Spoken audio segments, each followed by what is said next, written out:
さよならありがとう声の限り悲しみよりもっと大事なこと去りゆく背中に伝えたくてぬくもりと痛みに間に合うようにこのまま続くと思っていた僕らの明日を描いていた呼び合っていた光がまだ Nick, point of view. I kept on calling Anne, but it's out of coverage. She put off her phone for the last 2 days. Damn it. Dad, what's with that woman? She is pissing me. Nick? I look at Louisa while tying her robe. I stop zipping my luggage and walk near her. Good morning. I smiled. Why? Are we really done? She asked sadly. Louie, I made it clear, okay? I went back unpacking my things and sighed. But I have to tell the truth, Nick. I look at her. What? What are you talking about? She sighed. About Kyla. Gordon? My aunt? I asked. She nodded. What about her? 3 years ago, she threatened me.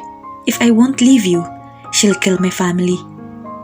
What are you talking about, Louie? I said aloud. This is not a good morning at all. That's the real reason why I left you and why I married Mike. She cupped my face. It's the truth, Nick. I still love you. I always do. To the point that when I get the chance to be with you, when I saw you yesterday at that venue, I quoted even though I know it's very wrong. I'm willing to leave Mike for you. Please, tell me you still love me. She hugged me as tears kept on falling from her eyes. I hugged her too and sighed. I'm sorry, Louie. What happened to us last night was just brought by lust, and I just did you a favor. I gently said, I'm married now, Louie. I have my daughter. But I know what your wife did, she blurted. I hate when women raise their voice at me. How? I whispered. Kyla. She told everything. She apologized and told me where to find you. She said we can still have a chance. She sobbed, Please, Nick, come back to me. Kyla? But why? What's with that woman? I look at her and wipe her tears. How I loved this woman before, but now she's already nothing to me. Listen, Louie, Mike loves you. Love him, Louie. I love you before, so much. You're the first woman who made me cry. But it's different now, Louie. Even though Anne did that to me, I still love her with my child. She smiled. I understand, Nick. I just want to prove you how much I love you, but I didn't get what I expected. Your touch, your kisses, how you brought me to heaven. Last night, it was just a plain kiss, a touch and sex. I felt that there's no love making happen between us. It was just nothing but a sex last night. She wiped her tears. But it's okay, Nick. I let you go now. I just have to move on. Thank you. She hugged me tight and I did the same. Thank you, Louie. I love you, Nick. Be happy with your child and of course, your wife. She whispered, Listen to me, Nick. She made me face her. Know everything. Not only what's with that video or picture. Listen to your wife. Listen to your heart. Listen to her heart. She paused. Everything lies. Everything can lie. But hearts don't. Hearts won't. Don't hurt her. What's happening to my sweet Nick? Why do you have to do those stupid things to her? She is so lovely. What? Don't you deny. You told everything last night when you were drunk. I look at the other direction and a pang of guilt hit me. I admit, I have been cold-hearted to woman when Louisa broke my heart, not only my heart but the whole me. Until I fell for Anne and did the same.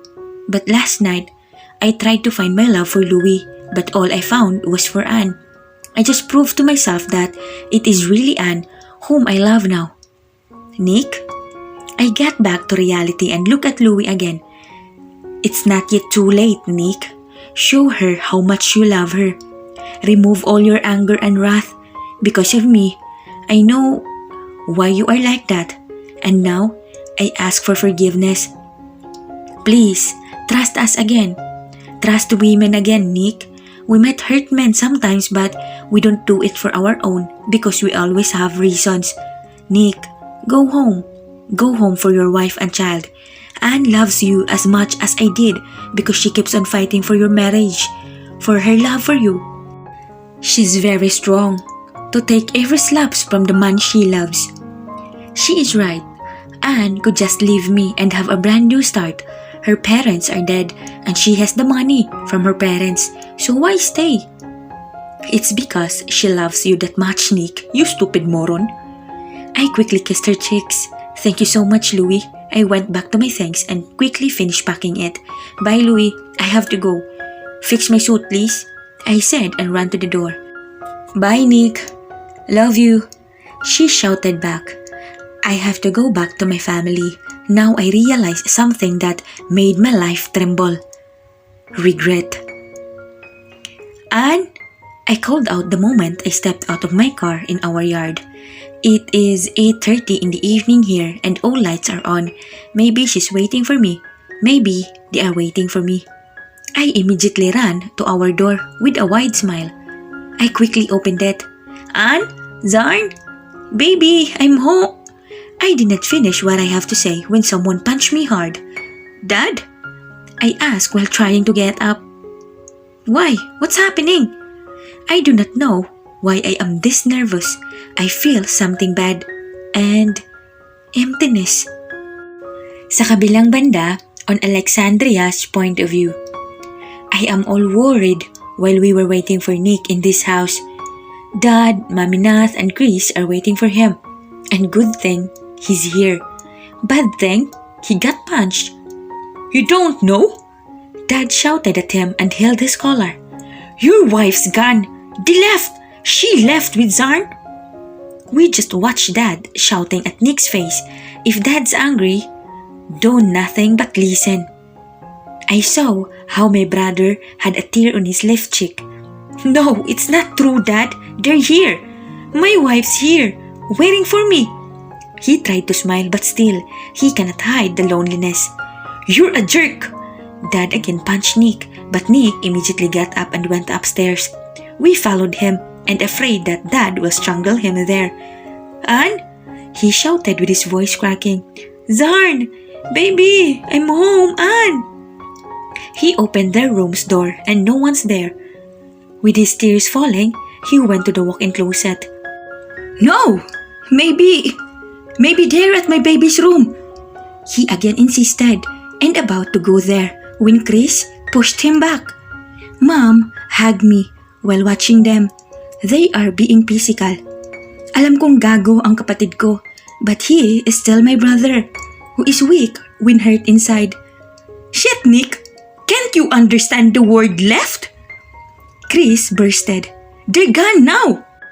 So stop being a jerk, even just for now? Napaupo naman si Nick sa sahig at tuluyan ng napaiyak. I sob. I want to hug my brother. I want to at least ease the pain. No, Dad. Please, tell me. She's here. I can see blood from his face mixed with his tears. Here. Ibinato mismo ni Dad sa ulo ni Nick ang brown envelope. Nick looked at it and immediately crumpled the paper and threw it. No, ayoko. She's my wife. I'll find her. He shouted. Ang gago mo, Nick. Sobrang bait ni Anne para gawin mo lahat sa kanya ang mga ginawa mong kademonyuhan. Chris is about to attack Nick again, but Tres hold him back. Only if I know na ganun ang mga ginagawa mo sa kanya, I should get her from you. Nick looked at Chris and about to punch him pero nilapitan na namin siya ni Mom at niyakap. Gago ka, Chris. Matagal ka nang may gusto sa asawa ko. Nick shouted. Mas gago ka. Demonyo pa.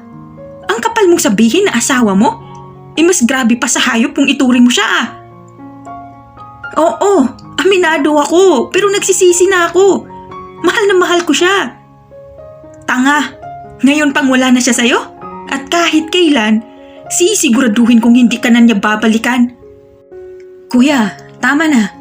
Pigil ni Tristan kay Chris. Tangina mo. You both shut the hell up.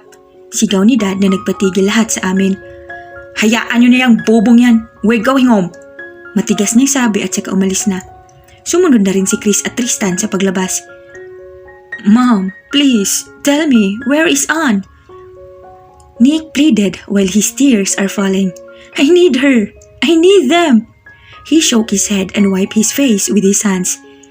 My daughter, I miss her. Anak, I'm so... Natalie, let's go! Agad hinila ni Dad si Mom palayo sa amin ni Nick. Go home too, Alexandria. I just nodded many times. Look at your brother for me, Alex. Sigaw ni Mom habang hila siya ni Dad paalis. Nakayakap pa rin ako kay Nick at ramdam ko yung mga hikbi niya at mabilis na pag-alog ng dibdib niya. I feel guilty. I promised to Mommy Sandria to take good care of him. I should have protected him. Ate, please. Tell me, what happened? Hindi ako iiwan ni Anne kung walang nangyari. He pleaded. I sighed and wiped my tears first while I am guiding him to sit on the bed. I wiped his tears. Nung gabi na umalis ka, Kyla went her and attempted to kill Anne. He looked at me, but nothing bad happened to them because of Scott. Scott told Tristan everything. He raped Anne. At para makabawi, siya ang sumalo ng bala na para sana kay Anne, which killed him. And Kyla is also dead too. And Kyla, she's the one who commanded Scott to rape and kill Anne. Kyla even killed Anne's parents, and she killed Mom. He screamed in pain. Damn it, ate! Ang tanga-tanga ko! I should have listened to Anne from the start. She thought you're happy now with Luisa. That's why she set you free.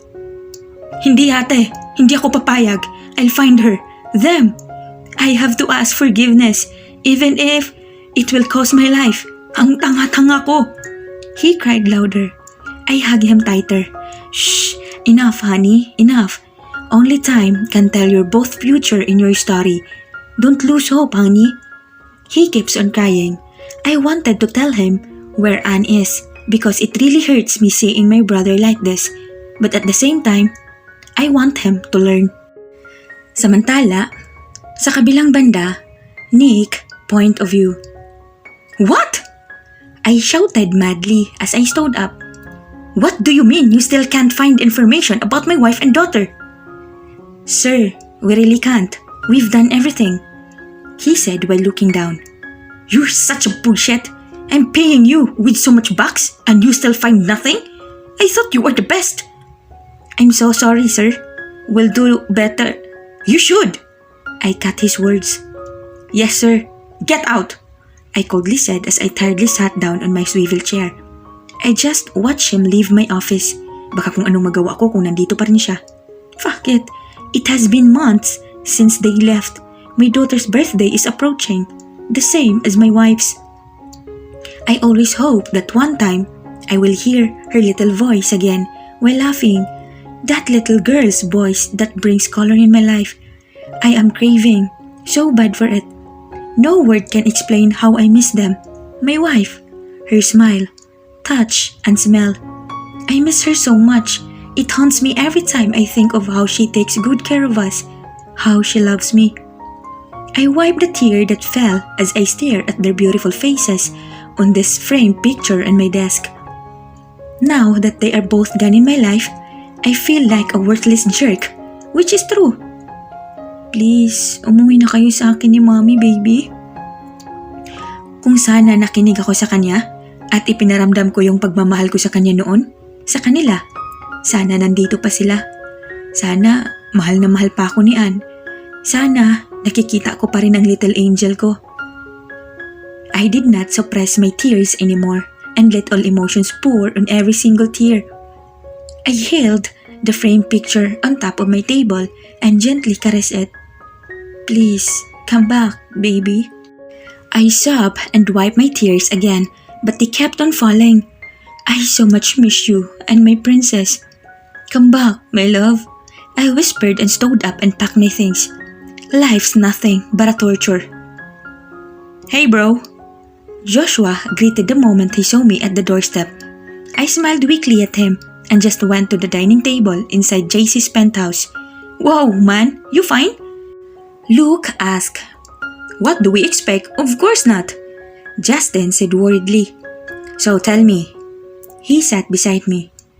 What's your plan? Are you just gonna move on? No, I exclaimed. Of course not. I won't. I'll get them back. Okay, he said and raised his both hands up. I was just asking, dude.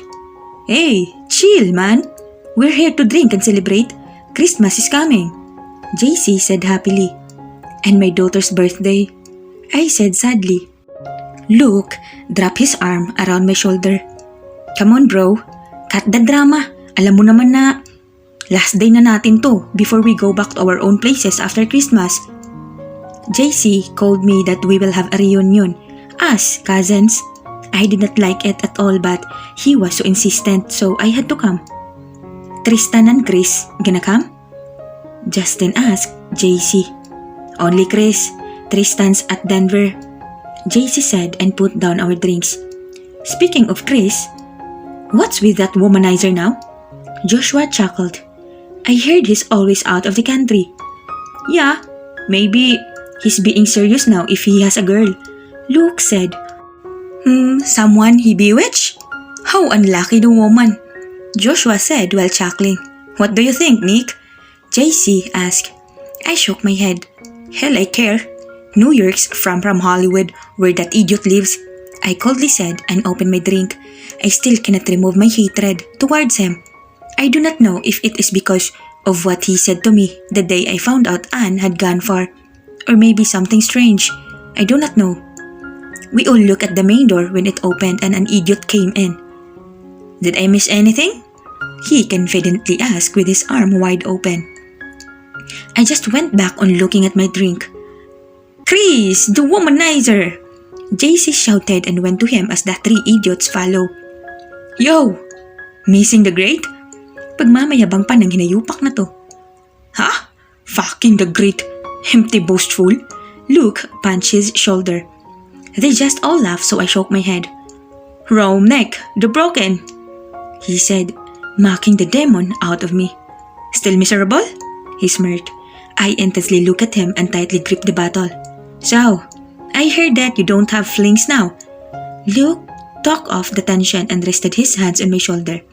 He again smirked while still looking at me.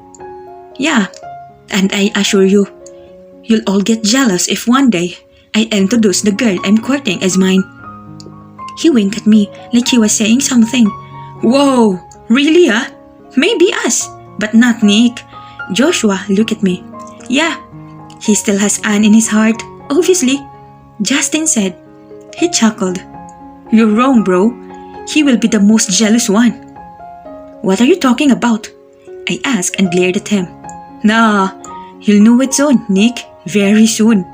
He smiled. Oh, malapit na pala ang birthday ng mag-ina mo.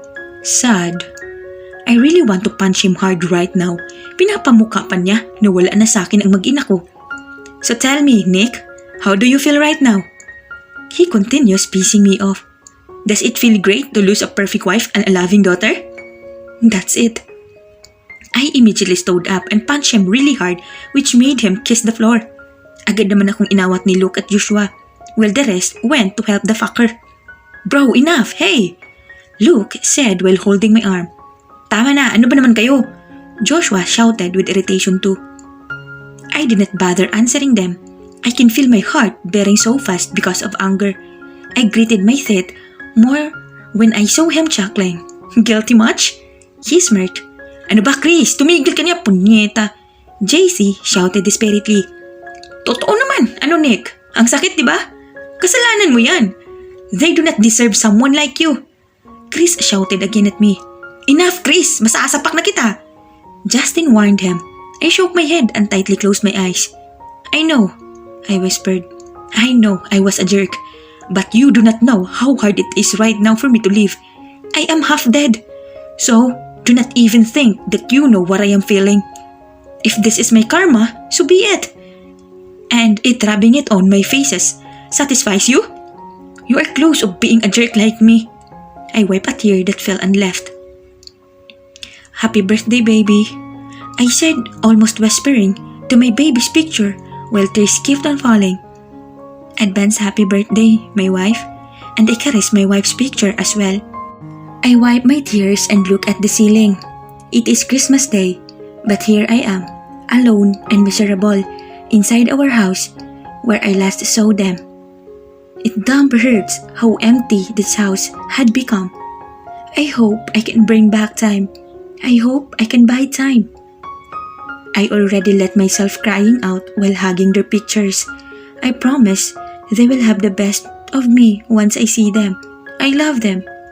Come back, please. I sobbed. I don't know what to do. Loneliness is killing me. I want her back. I want them back. I will not stop hoping that one day I will be able to make them feel my love again. I need my woman. I need them. Please?